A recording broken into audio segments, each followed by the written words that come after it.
Hello and welcome. This is Rafi. In this video, I'm going to show you how you can delete an uploaded CV or a resume from your LinkedIn profile. To do this, you have to click on your profile. Then you have to click on the settings and privacy option. Then you have to click here on data privacy option.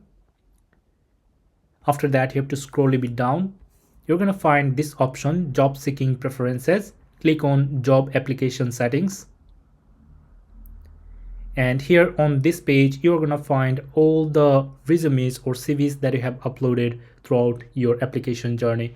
So here I have got two similar job or let's say resumes. So I'm going to delete the previous one. So let's click here on these three dots. After that, you're going to find this delete option. So I'm going to click on delete. And here we go. Website and SEO manager Rafi, the previous person has been deleted. Now I have got the latest one. So by following this process, you can delete any of these templates or CVs that you have got uploaded on your LinkedIn profile. So I hope you have found this video helpful. If you did, please give this video a like and let me know your opinion by commenting below. Have a good day. Bye bye.